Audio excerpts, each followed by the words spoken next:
RRB JEE electrical engineering ये question पूछे गए हुए हैं।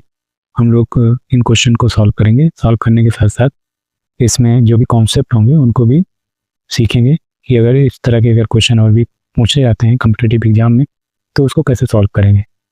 नंबर 1 क्वेश्चन ये है, if 300 microfarad capacitor are connected in series then the value of equivalent capacitance is.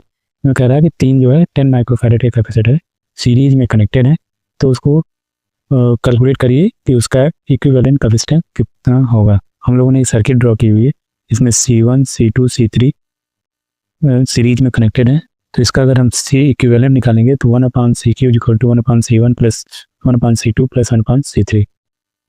अगर हम मान लेते हैं कि C1 C2 C3 की वैल्यू जो है सेम है, वो C है, तो 1/CQ इक्वल टू हो जाएगा 1/C1 plus 1/C1 plus 1/C1 equal to ये हो जाएगा 3/C।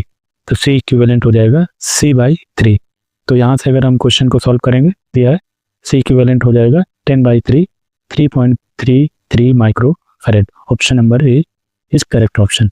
ये तो यहाँ पे लिमिटेड नंबर ऑफ कैपेसिटर दिए हुए हैं, इसलिए हम डायरेक्ट यहाँ से कैलकुलेट कर सकते हैं कि इस तरह से हम इक्विवेलेंट कैपेसिटर कैलकुलेट कर सकते हैं।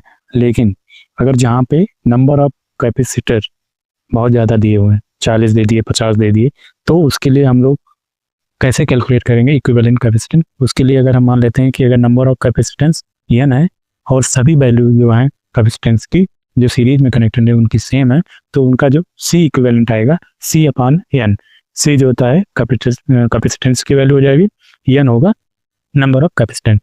तो नेक्स्ट क्वेश्चन है, कह रहा है कि किसी उपकरण की विद्युत आवेश के रूप में ऊर्जा संग्रहित करने की क्षमता का वर्णन करने के लिए किस शब्द का प्रयोग किया जाता है। मतलब ये कह रहा है कि what is the term used to describe the ability of a device to store energy in the form of electrical charge. तो इलेक्ट्रिकल चार्ज के रूप में हम लोगों को पता है जो कैपेसिटर होता है वो एनर्जी को इलेक्ट्रिकल चार्ज के रूप में स्टोर करता है, और ये जो इसकी कैपेसिटी होती है, इसकी जो एबिलिटी होती है स्टोर करने की, उसको हम लोग बोलते हैं कैपेसिटेंस। तो ऑप्शन नंबर डी जो है, option number D is correct option.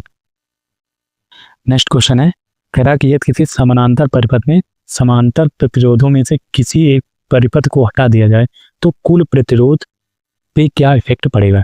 हम लोग यहाँ देखते हैं कि मान लेते हैं कि R1 R2 या नंबर ऑफ रेजिस्टेंस जो है सीरीज पैरेलल में कनेक्टेड है, तो इसका अगर इक्विवेलेंट हम कैलकुलेट करेंगे तो 1/R equivalent is equal to 1/R1 plus 1/R2 dot dot dot plus 1/Rn ये हो जाएगा। अगर हम यहाँ पे जैसे देख रहे हैं n number of capacitance connected है और मान लेते हैं R1 R2 और Rn की जो वैल्यू है वो सेम है, R है, तो यहाँ पे R इक्विवेलेंट हो जाएगा 1/R plus 1/R n times 1/R हो जाएगा। तो n टाइम्स है क्योंकि नंबर ऑफ रेजिस्टेंस के मान है n कनेक्टेड है, तो 1/R equivalent equal to n/R हो जाएगा। R इक्वल टू n/R/n हो जाएगा, तो R इक्विवेलेंट R/n हो जाएगा। अब ये कह रहा है कि अगर हम में जो कनेक्टेड रेजिस्टेंस है उसको अगर हम एक को हटा देते हैं तो उस पर क्या होगा इक्विवेलेंट रेजिस्टेंस। तो यह एक हटा देने का मतलब है कि नंबर ऑफ रेजिस्टेंस जो पैरेलल में कनेक्टेड है उसको हम कम कर रहे हैं, n की वैल्यू को कम करना है। n की वैल्यू को कम करें क्योंकि n डिनोमिनेटर में n की वैल्यू कम जो होगी तो R इक्विवेलेंट की वैल्यू इंक्रीज हो जाएगी। तो यहाँ पे option number B is correct option. ये जो हमारा इक्विवेलेंट रेजिस्टेंस आएगा, एक रेजिस्टेंस को हटा देने के बाद हमारा इक्विवेलेंट रेजिस्टेंस इंक्रीज हो जाएगा। यहाँ पूछ रहा है what is the SI unit of electric charge. तो इलेक्ट्रिक चार्ज की जो SI यूनिट होती है कूलाम होती है, option number C, option number C is correct option. Voltage का जो होता है वोल्ट होता है, एनर्जी का जूल होता है, चार्ज का कूलाम होता है, करंट का एम्पियर होता है। ये बहुत बेसिक सा क्वेश्चन है। इसमें कुछ पूछ रहा है Kirchhoff first law state that A junction in an electric circuit. Kirchhoff का पहला नियम कहता है कि विद्युत परिपथ में एक जंक्शन पर आने वाली सभी धाराओं का सम जाने वाली सभी धाराओं के सम के बराबर होता है। मतलब कि जो किसी जंक्शन पे एक सर्किट हमने ड्रॉ की है, किसी सर्किट में किसी जंक्शन पर आने वाली सभी धाराओं का सम जाने वाली सभी धाराओं के सम के बराबर होता है, या इसको कह सकते हैं कि algebraic sum of currents is equal to 0। तो option number B is correct option. Next question है, मैं पूछ रहा है कि चंद्रमा को उसकी कक्षा में रखने के लिए अभिकेंद्रीय बल किस बल द्वारा प्रदान किया जाता है। तो हम लोग सभी लोग जानते हैं कि gravitational force of earth, option number B is correct option. जो होता है gravitational attraction provides the centripetal force needed to keep planet in orbit around the sun and all type of satellites in the orbit around the earth. The earth gravity keeps the moon orbiting earth. तो इसका जो option है option number B is correct option. Gravitational force question है।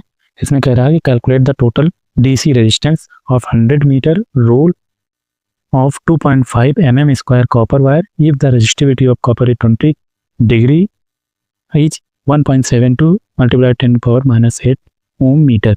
इसमें दिया हुआ है area दिया हुआ है 2.5 मीटर mm स्क्वायर, तो 2.5 mm स्क्वायर को हम जो मीटर स्क्वायर में चेंज करेंगे 10 पावर माइनस 6 मीटर स्क्वायर आ जाएगा, क्योंकि ये 1 mm is equal to 10 power minus 3 metre होता है। लेंथ हमारी 100 मीटर दी हुई है, रेजिस्टिविटी दी है 1.72 इंटू 10 पावर माइनस 8 ओम मीटर। तो हम लोग जानते हैं रेजिस्टेंस आर बराबर रो एल अपान है, तो आर बराबर हो जाएगा 1.2 multiplied by 10 power minus 8 multiply by 100 upon 2.5 into 10 power minus 6। तो आर की वैल्यू यहाँ से आ जाएगी 0.688 ohm. Option number D is correct option. Next question है Kirchhoff current law KCL is the first law that deals with conservation of. हम लोग जानते हैं कि जो किरचॉफ का फर्स्ट लॉ है उसको केसीएल कहते हैं, और केसीएल जो है चार्ज कंजर्वेशन के प्रिंसिपल पर काम करता है, कंजर्वेशन ऑफ चार्ज।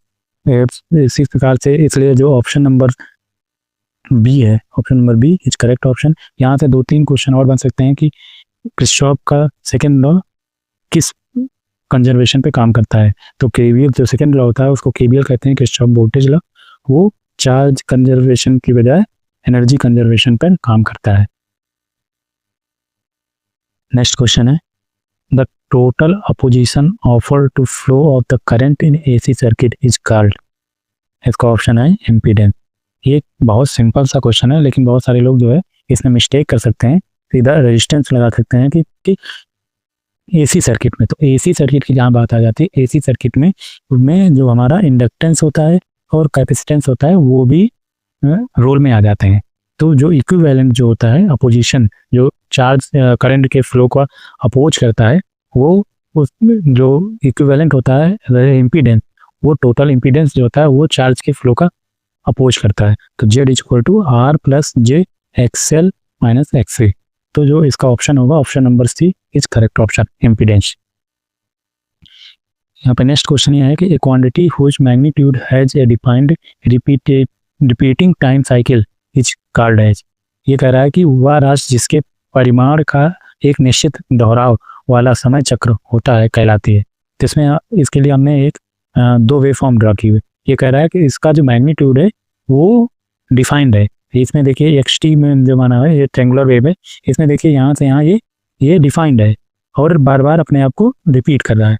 तो ये तरीके का ये रिपीट कर रहा है, तो ये पीरियोडिक हो गया। और साथ ही साथ जब इसका मैग्नीट्यूड जो है हमारा स्टडी है एक विद इन लिमिट में, तो ये हमारा स्टडी स्टेट भी हो गया।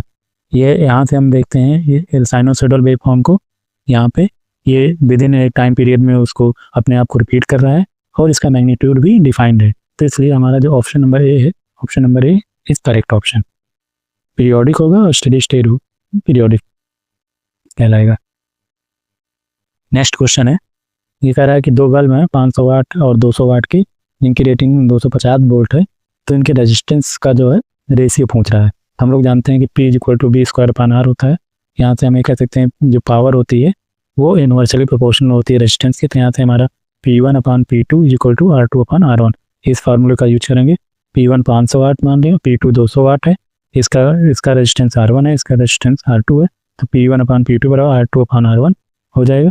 500 अपान 200 equal to R2 upon R1, इसको सॉल्व करेंगे। R1 R2 का रेशियो होगा 2:5। Option number B is correct option.